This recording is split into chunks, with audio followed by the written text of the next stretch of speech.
Welcome everyone to the mock virtual lecture component of your orientation. My name is Rocchetta, and I am a professor here at Sault College in both the Language and Communication Department as well as in the General Arts and Science Department. I am thrilled to welcome you here to Sault College, the most amazing institution, world class, that you could be a part of for your post-secondary journey.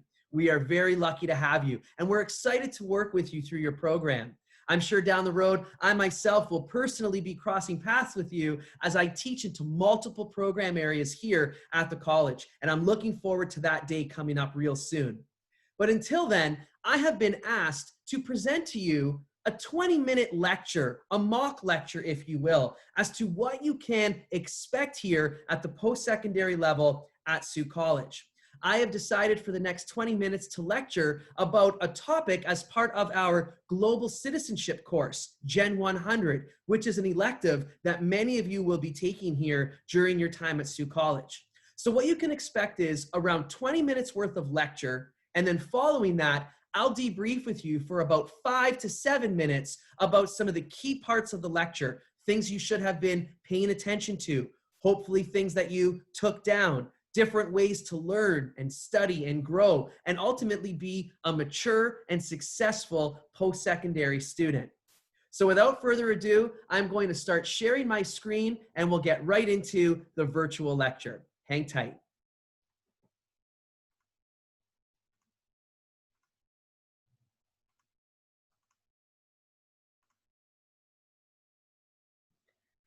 For today's lecture, we have titled it The Changing Face of Canada.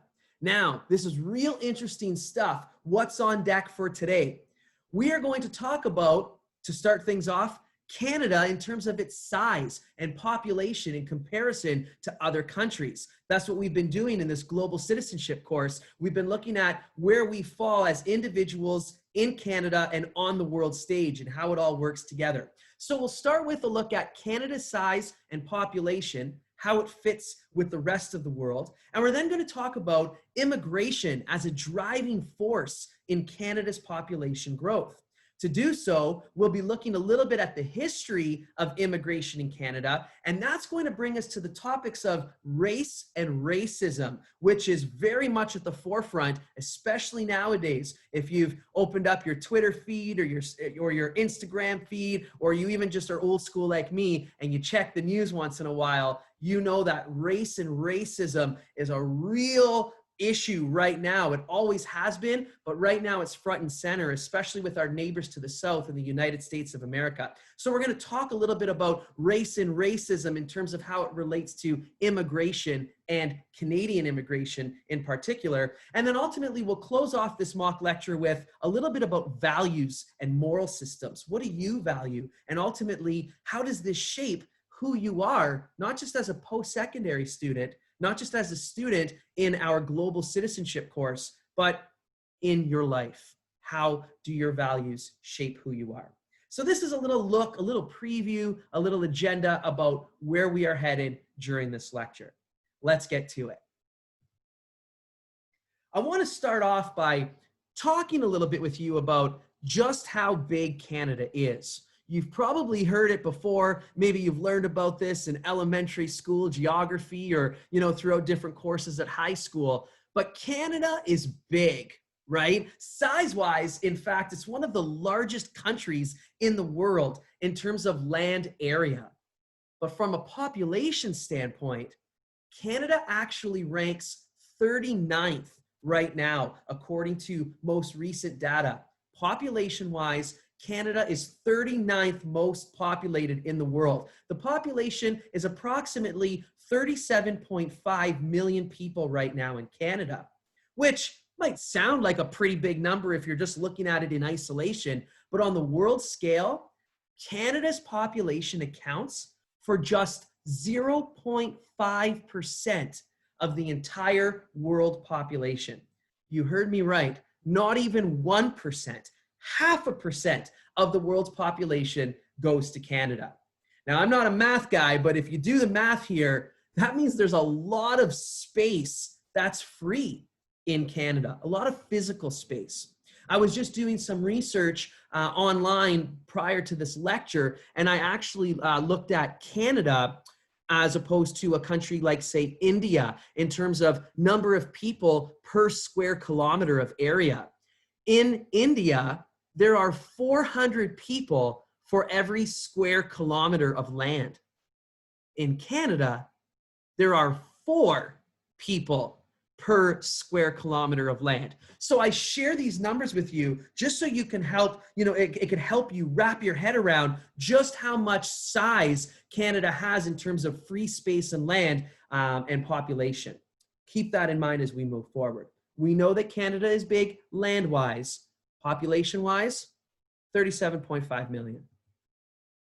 What we do know is, moving forward, according to Stats Canada, it's estimated that just after 2050, so we're looking 30, 35 years from now, Canada's population will be somewhere around 42.5 million residents, right? The population is increasing. But with that, we also know that there's an overall decline in natural increase. And what I mean by that is Canada has an aging population. And we also know that there is a lower fertility rate now. Also, it's estimated that the number of deaths is going to start outnumbering births in about 10 years from now. So let's get this straight. If our population is aging, if fertility rates are lower, and if the number of births will be less than the number of deaths, how does the population continue to rise each year? That's a great question. And if you're in tune with the discussion for today, you will know that all of this points to the fact that immigration will become the only factor that is driving population growth in Canada. And that's our main topic for today, immigration. We have to look a little bit toward the history of Canadian immigration. Immigration is nothing new. We could throw it back to, say, the 1500s, right, where the English and the French were providing that first wave of immigration to Canada. Moving down the timeline into the 1800s, mid 1800s, we've got many Black Americans who are settling in places like Nova Scotia and Ontario to escape slavery. Looking toward the late 1800s, we've got like 1880s-ish, a lot of Asian laborers working on constructing the CPR, the Canadian Pacific Railway. And then moving into the 1900s, post-World War II, a wave of European immigrants. Immigration to Canada is not new. There's a real timeline here. But when we look specifically at the type of immigration in Canada, we look, for example, say 1900 to 1965, we've got a lot of European immigrants, okay? Mostly British immigrants, some American, European immigration happening because there was this prejudiced immigration policy that favored British, American, European, and so on. But then in 1967, there were some amendments to the Immigration Act, and this has changed the pattern dramatically. I want you to take a look at some of the numbers here on the PowerPoint. Before 1967, 90% of immigrants to Canada were European, with only 2% or less than 2% being Asian. But now, recent immigration patterns show, for example, post-2007, 15% of immigrants are European and 50% or more are Asian. There's been a flip in the script. This is important because as global citizens, we want to understand not just immigration, but specifically where the patterns fall. Where are people coming from when they're coming to Canada? If you look at this graph here, also taken with stats compiled through Statistics Canada, you can see, and this is just for a 3-year period from 2011 to 2013, you can see, for example, with China, permanent residents being admitted to Canada, there's an increase in the number of people from China coming to Canada. Same goes for India as a country. There are many more residents of India who are coming to Canada to live and to work and to get their education, etc. So I just share this with you to have a little bit of that background, like I said, not just about immigration, but the patterns of immigration and where people are coming from when they're coming to Canada, and how this pattern of immigration is ultimately driving the increase in Canadian population. The actual topic, the title of today's lecture, was The Changing Face of Canada.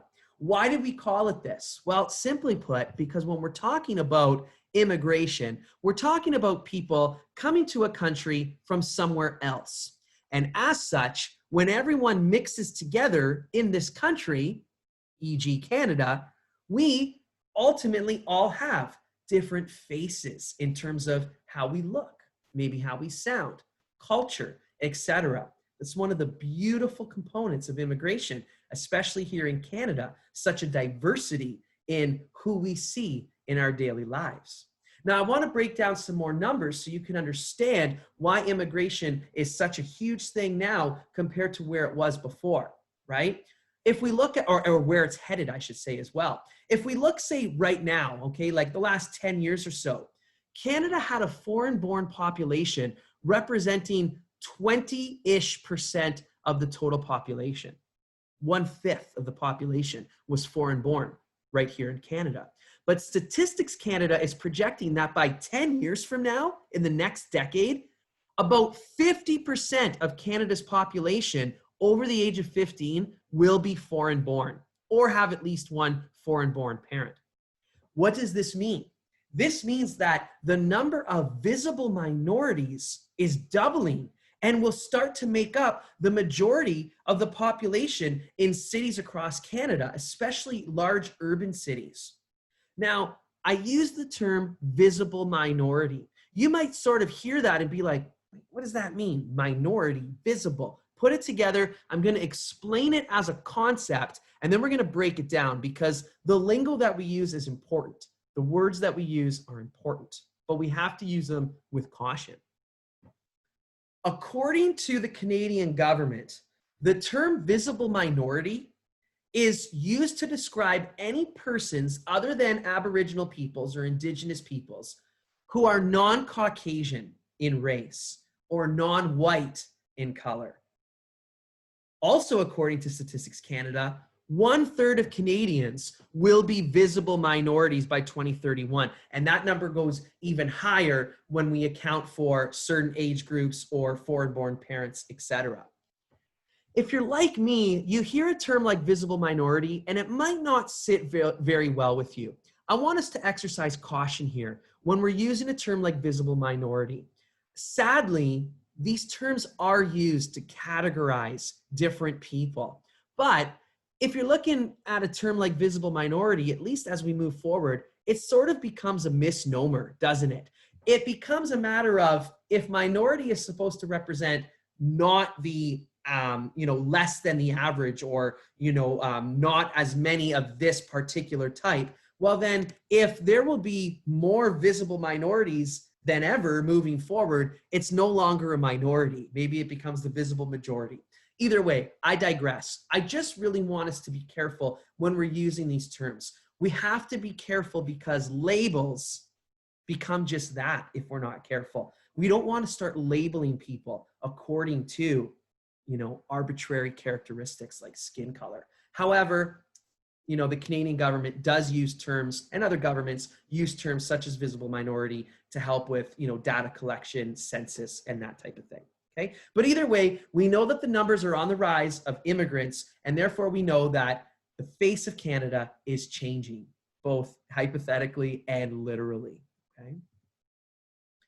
But this brings us to the topic of race. We would be remiss if we didn't talk about race during this part of the lecture. I have here the myth of race. And why I call it a myth is because, we have these labels like visible minorities, getting caught up in how we look.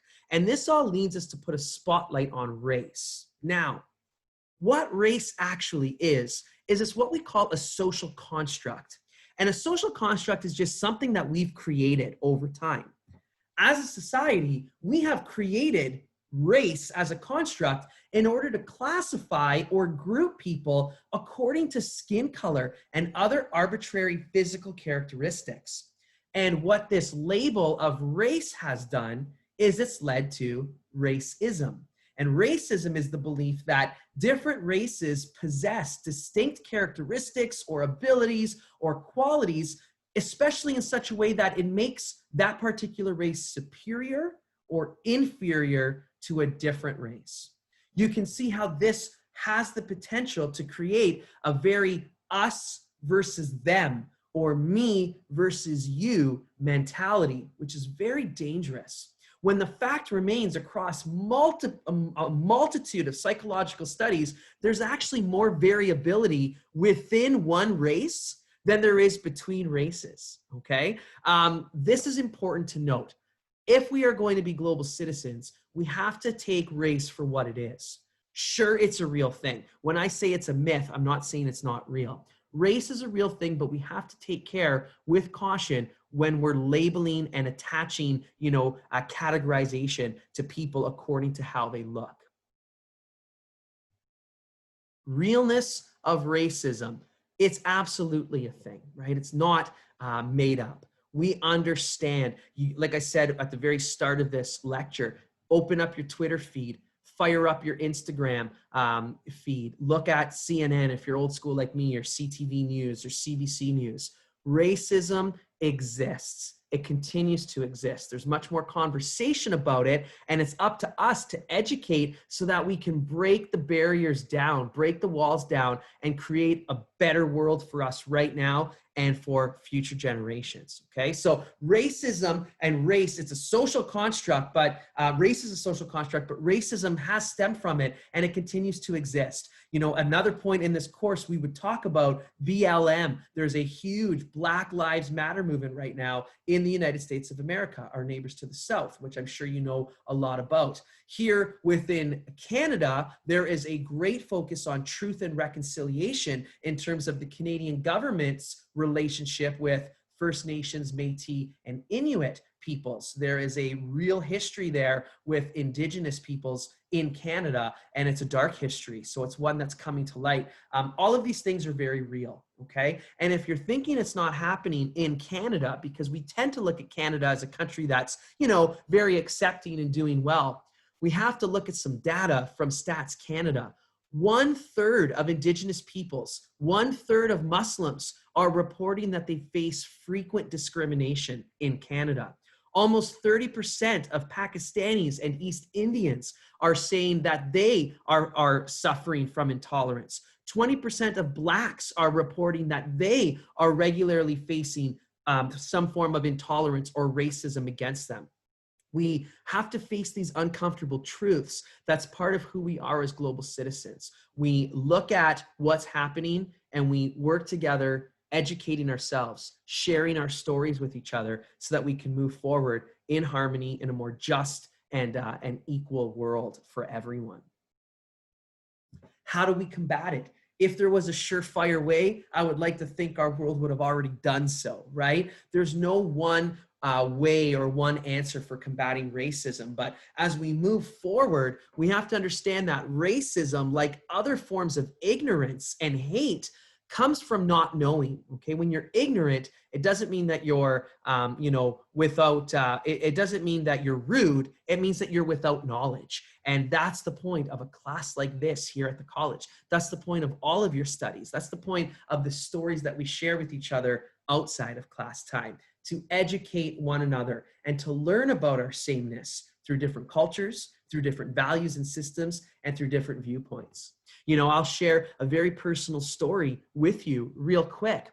As a kid growing up in Sault Ste. Marie, Ontario, Canada, in the West End, I would say almost every person I knew looked like me, sounded like me, acted like me, believed in the same things I believed in. I was very much so growing up in an environment with little to no diversity. In fact, all through elementary school, I did not know one person of color. Through high school, I might have known one or two.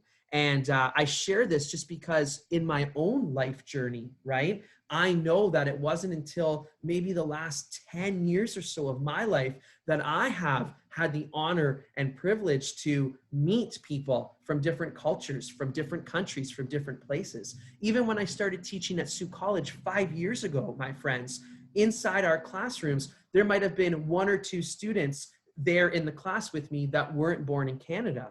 Now, many of the students in our classrooms, I look out and I'm thrilled to see so many are born in Canada, but also not born in Canada. We have a fantastic international student population here at the college. And every year I'm learning more and more about different countries, different cultures, different values. It really helps us to come together, celebrating our differences so that we can celebrate our sameness.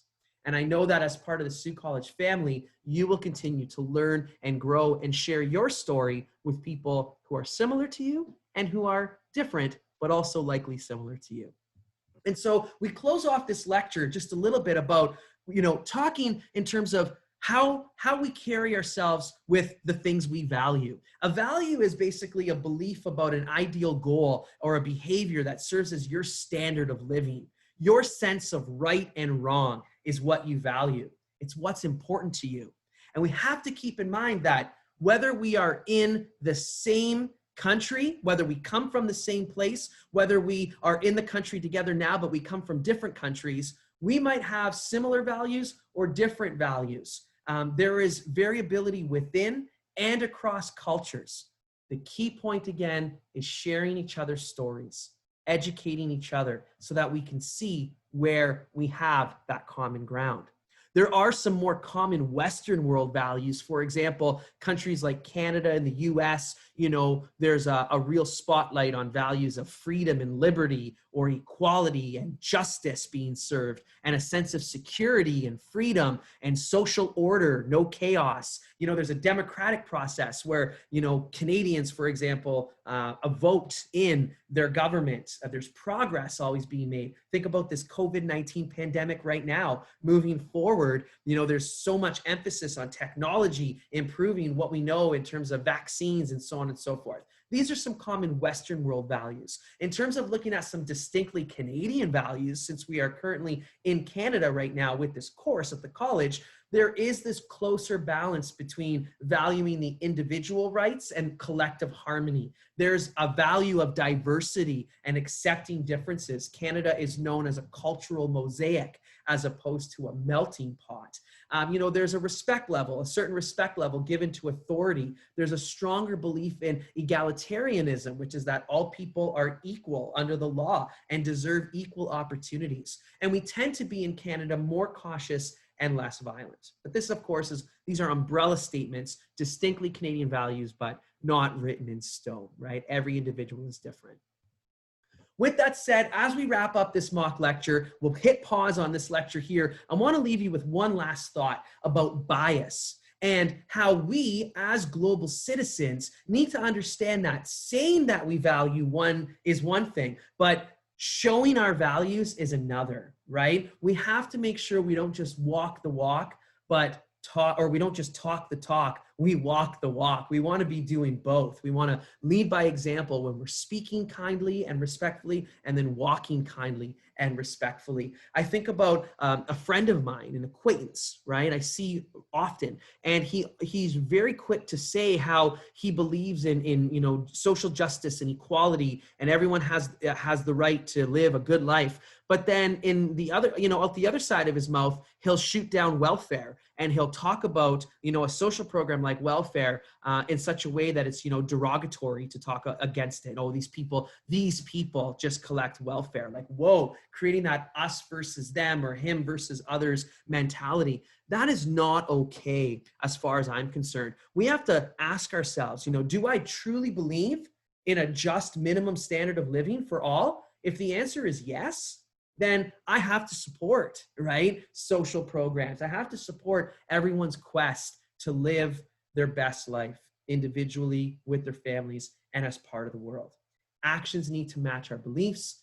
That's key of who we are as global citizens. And we'll hit timeout on our lecture about immigration and race and racism and values and bias right there. I will stop sharing my screen so that we can now spend the last 5 minutes or so recapping sort of what you should have taken from that small piece of lecture.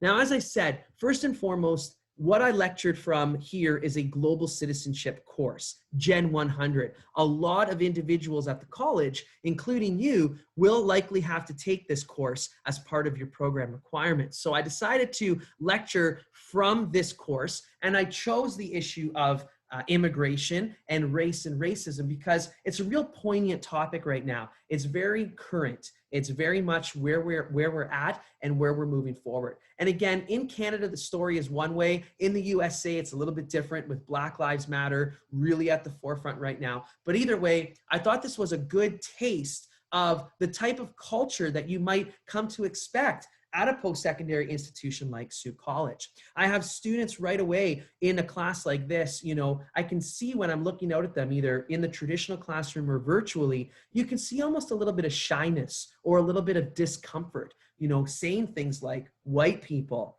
Black people, you know, talking about racism, and everyone's like, oh my goodness, is this the appropriate term, or is this how I should be speaking? The first thing I want to encourage you as a professor at the college, here's part of this mock lecture recap.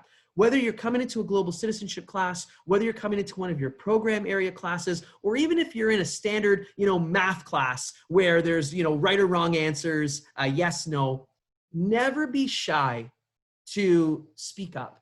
Never be shy to, with respect, you know, share where you're at in your current educational journey. It's a key component of post-secondary education where we are free to speak, you know, about things that matter. And we have to always do so with decorum and with respect for each other. So the first thing I want to overview with a lecture like this, or any lecture you're going to have, as a post-secondary student, come to class prepared to listen, come to class prepared to speak, but always with respect, both giving and taking, and always trying to open your mind to what others are saying, and to very clearly and articulately share, you know, what's on your mind as well. That's a real joy that we have here at the college, that freedom to share our opinions in a respectful way and to ultimately work together for a better future.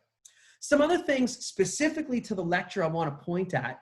I'm the type of professor who bolds certain things in a lecture. You'll have noticed that certain phrases or definitions were bolded as I made my way through the lecture. That's a good indicator that that's something you should be writing down, something that might show up in a testing situation, etc. However, the trick is that not all professors you have will do that. And even in some lectures that I give, I might, you know, have overlooked bolding something or forgotten or just chose not to. Always make sure that you are paying attention during the lecture to the key things being highlighted, whether it's physically highlighted or not. Jot these ideas down. Every teacher has a different policy. Feel free and comfortable to raise your hand and ask that particular professor, hey, you just talked about this. Should I be getting this down? You know, this is what I got down. Is that enough to know, etc. I love when my students show that investment in their learning. I've never left a classroom thinking, oh, wow, you know, Brett asked so many questions today. I'm really upset that he's taking such, you know, such joy in learning. No, absolutely not. As professors, we love to see that our students are invested, asking questions, taking notes as appropriate, and also recognizing, and this is my next piece of advice to you, that sometimes you should be writing down notes that aren't going to be found in your PowerPoint slides. I personally provide my students with all the PowerPoints on the LMS so that they can download copies. But as you see in this past, you know, 20, 30 minutes, I have talked about a few things that weren't on the slideshows. For example, one thing that comes to mind, I talked about how Canada's population density is 4 people per 400, or 4 people per 1 kilometer squared, whereas India's population density is 400 people per 1 kilometer squared. That's fair game to maybe put on a testing situation down the road. And therefore, like I said, don't hesitate to ask questions. You can say to the professor, hey, this isn't in any of the notes that you provided for us. Should I be jotting this down? Is it important, right? I'm of the impression that if I'm talking about it in class and giving time to it, it's important, right? But never ever be shy to ask questions when you're taking notes. And I guess the final thing I want to encourage you is to always try to review before coming to class. This lecture was titled The Changing Face of Canada. I happen to give you a little preview at the start about what you can expect, but that might not always be the case, either in a class with me or in a class with another professor. Every year, your teacher will, every course will give you a syllabus about what's coming up, when it's coming up, and what your topics are. And I encourage my students every semester, look at the syllabus from day one, make plans before each class to do any readings that are assigned, to do your own searches. Even a Google search online about immigration before a class on immigration would have helped to kind of get your wheels turning, kind of get those creative juices flowing so that you can come to class and you're not coming in cold, right? You're coming in warmed up to the idea, all right, this is what I know about Canadian immigration, this is what I know about our population in Canada, etc. It just helps your overall experience to never come to class cold and to not just rely on your professor's notes. Come in with as much as you can, equip yourself, if you will, before you come to class so that everything is so much easier to understand, because you'll be more prepared to dialogue and you'll be more prepared to share your own facts and figures and ideas. All right. So with all of that said, it has been my absolute honor to share with you this mock lecture within a 30-minute time frame. I would absolutely looking forward. I'm looking so forward to getting to meet so many of you here at Sault College. And we definitely just want to once again say thank you for choosing Sault College as the place where you will continue to learn and grow and explore who you are and what you're going to be doing career-wise. This is a world-class institution, as I've said, and we are absolutely stoked to have you as part of our amazing team. So good luck and congratulations with the rest of your orientation. You are a part of the Sault College family, and we couldn't be prouder to have you here. Until I see you folks on the flip side, take good care of yourselves, stay safe, and welcome to Sault College.